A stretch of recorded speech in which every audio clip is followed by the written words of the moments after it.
Okay, well, this is my 2021 Yamaha Tracer 9 GT, and I've just completed an oil change, so I'm just going to go around a bit. Let's get some impressions. This is we're finally getting nice weather here in western Pennsylvania, so just get some impressions on how the bike feels like, and maybe compare it to my Triumph Speed Twin as well. In terms, I made a video of those impressions. In terms of how the bikes are different, you're talking about, two different bikes, and what do you want in a bike, basically. Okay.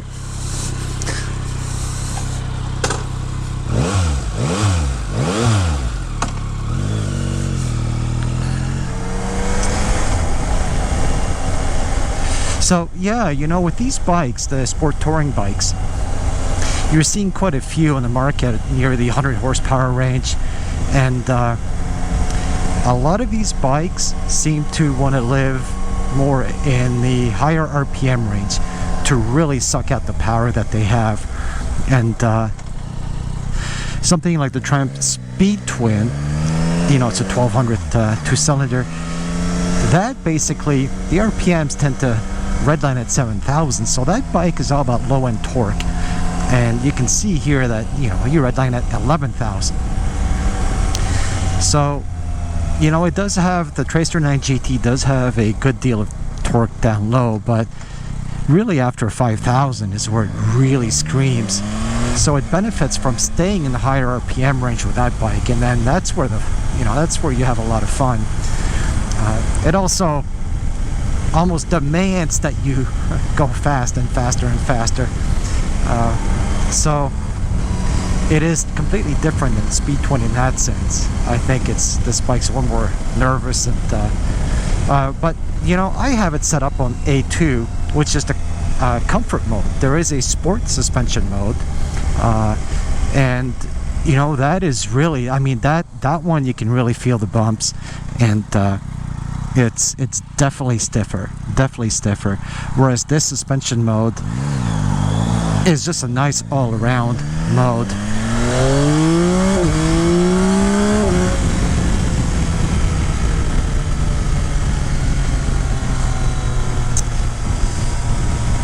So the bike is so just going around the back roads here a bit, I'll just give some riding impressions with it. I've given some in a previous video when I first had it for several months. So this has basically, I've had it through the winter now here in western Pennsylvania, and getting back into my second riding season with it. And maybe a way to describe it is, how does it compare to my Speed Twin? Well, let's start with that. And really, it's a different bike. So this has cruise control. This has automatic suspension. You can change it electronically.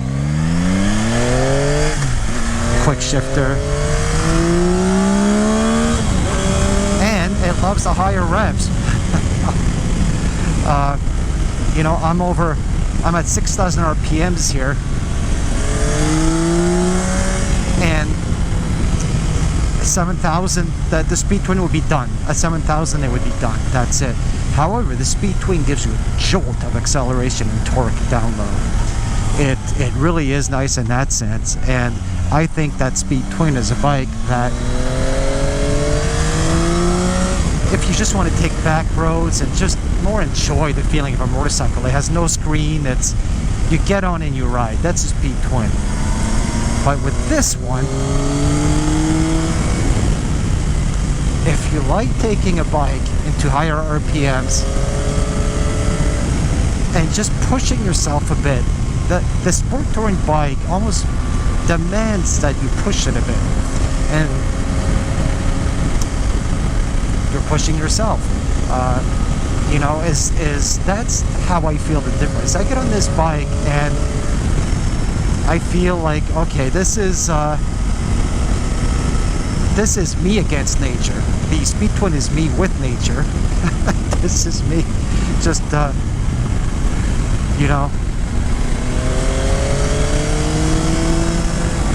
like around that curve, I'm at 7,000 RPM. So with the Speed Twin, I would have been much lower, but same sort of acceleration. So it happens all below with the Speed Twin, with those little, more classic motorcycles. Whereas this one, it's all above 5,000 RPM.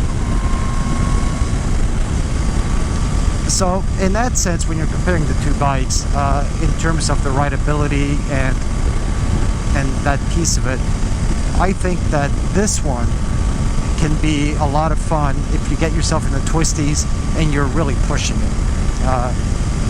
It allows you to do that and just keep going higher and higher with your RPMs, and just so whereas the Speed Twin is more of a spirited riding, this one can be a little more aggressive if you choose it to. Of course, the Speed Twin can be more aggressive, but this one here just leads itself to that.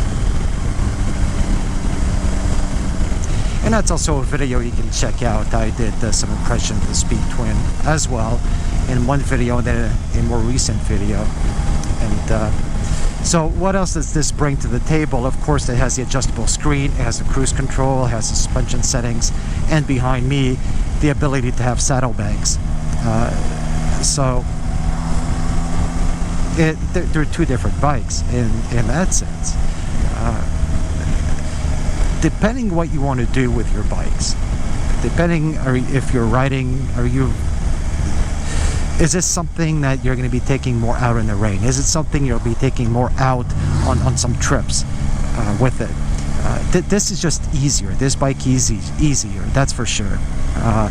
But if all you're interested is doing a little back roads, maybe going to work, then maybe the Speed Twin is a fine bike as well for that. It really works out for that. But as a overall bike, this one, if you want to do everything, it'll likely be a little better. Of course, it does sit higher. That can be a negative for some people, where it's something you have to get used to. Once you get used to it, it's not really an issue, but it does sit higher, and if you have a short inseam when you stop, you'll just have to deal with that. But otherwise, in terms of if you've had bikes like the FZ07, I think it's called the MT07, or the FZ09, the MT09, then you realize that this bike is a little more like that, like the 09 series, or maybe more like the Triumph Street Triple. Let's take a little.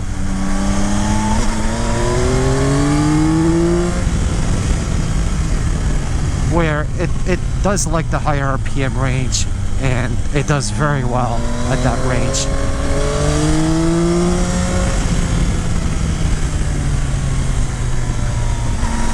Let's see, 5,000 RPM, 7,000. With the Speed Twin, I'd be at 4,000 here, but this just screams, and it wants you to lean it more. I just, it's just that feeling of, I get on this one, and let's see, yeah, that's just wet, okay.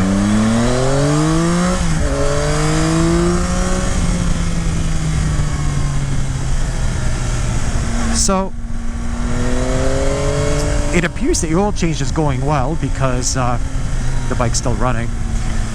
So those are the main differences between that and Speed Twin. Now,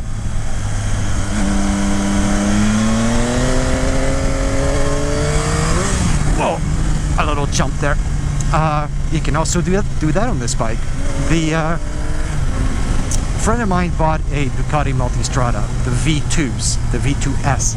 So the Ducati had come out with the V4S, which is a 170 horsepower machine, which, depending what your needs are, it may be a little too much.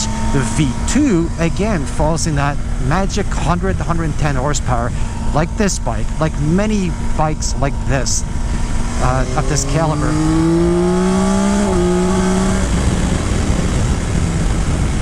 And it's very much the same as this in terms. It's again a bike that prefers to live in a slightly higher RPM range. it begs you to go fast. The Multistrada is a bit different. Is it grit? Yes. It's a bit different than this bike, I think, in terms of the way it approaches cornering. It seems to lean in a little easier, maybe, to do that. This bike, I think, tends to have a pretty good lower engine response with it. So, but in terms of the similarities between these sport touring bikes, again, they just want to live in the higher RPM, and that's what my friend remarked.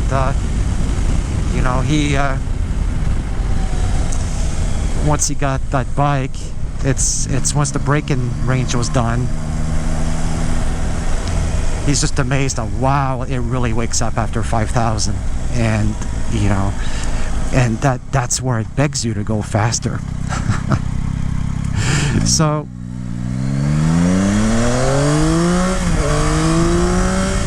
just purrs, that's the strength of this Tracer 9 GT. Get around corners, it goes well with that suspension. It does a good job. It's steady. You aim it and then you go. It's quite nice, and the strength of, I think, maybe compared to the Street Triple. I had a Triumph Street Triple, again about the same horsepower, but I found that this one may have a little better low RPM response, which is good for just getting around the city and stuff. Sometimes you don't want to be just going high RPM all the time, and this, right now I'm at maybe 3,500, 3,000, 4,000 in third gear, and give it a bit of gas, and you can see it has pretty good response. So I think they've tuned that engine pretty well for that.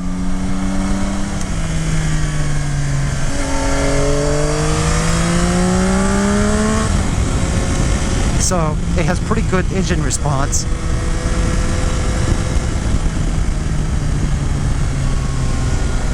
So this bike here, I find, as compared to a Triumph Street Triple that I had, I think it has better lower end response. Like, so at lower RPM, I find that once I get the throttle down, it accelerates a little better.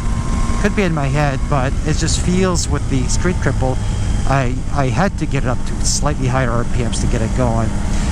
With this one, it's just the way it's tuned, maybe it just seems easier to get it going.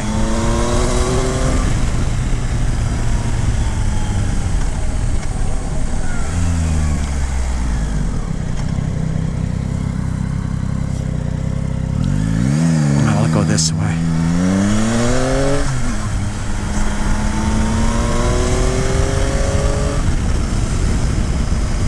Sorry, the acceleration on this is it's quite nice. Let's put it that way.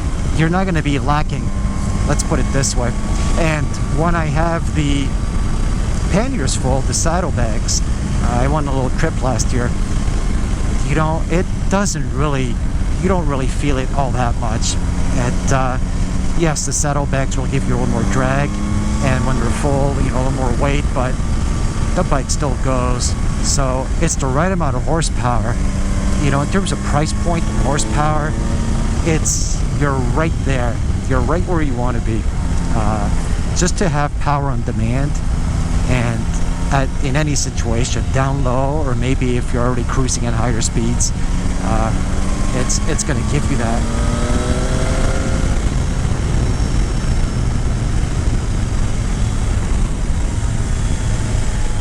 So overall, I think these bikes, the sport touring bikes, that's a main difference with more of the, more classic speed twins.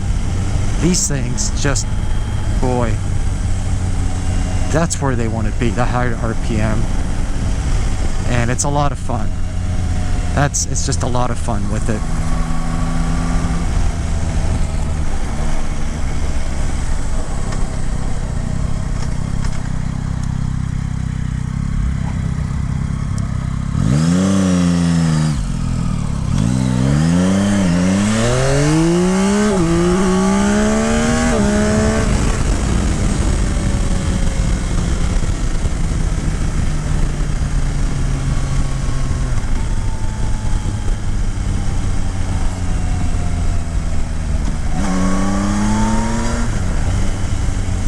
So overall, you know, some final impressions on this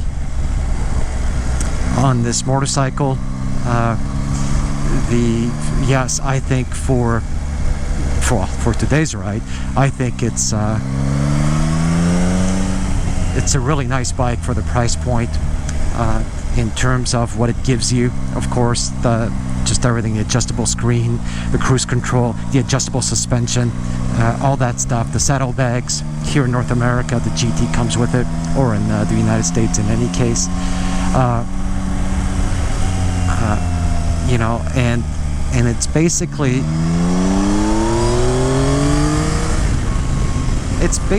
like just a naked bike, a more powerful naked bike, except it has, you know, just everything you'd want in a more sport touring bike with it.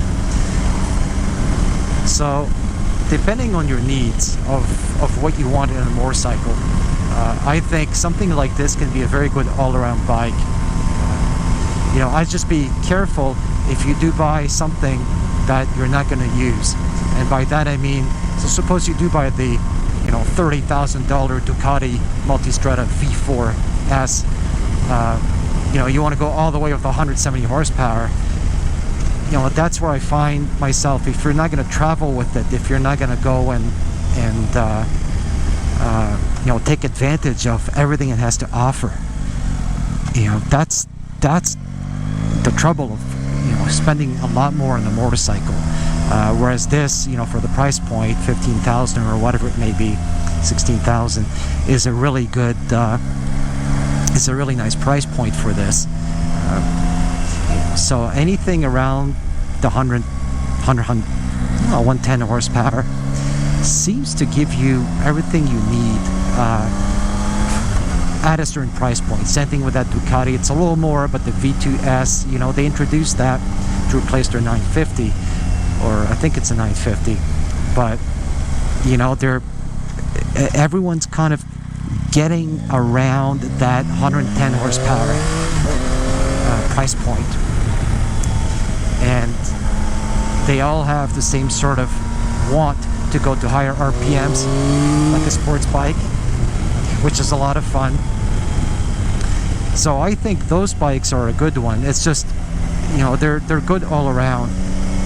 It's just, if you're not going to ride constantly rain or go on trips or anything like that, if all you want is to go, like today, you want to go on the back road, heck, you want to feel the wind, you know, you'd love to take this off, but you can't, then maybe that's where something like a Speed Twin is a different type of motorcycle is a better choice for that. You know, you're more in the back roads, you're more enjoying it, yet you got a big monster engine with a lot of just gobs of low torque. Maybe that's a fine choice if that's mostly what you want to do. But I've used this to go, you know, through a couple of national forests on a 2-day trip so far. And later on, we'll see if I take a longer trip to the Dragon, Tail of the Dragon. You know, this is the bike I would take, just because I can pack up the saddlebags, and if I do need to get somewhere, if I do need to get to, you know, some twisties, and I need to hit a highway for 3 hours, it's really nice to be able to put on the cruise control and to just go, not have the wind pushing against you, and basically not being as tired. So that's where this kind of bike, I think, excels with it.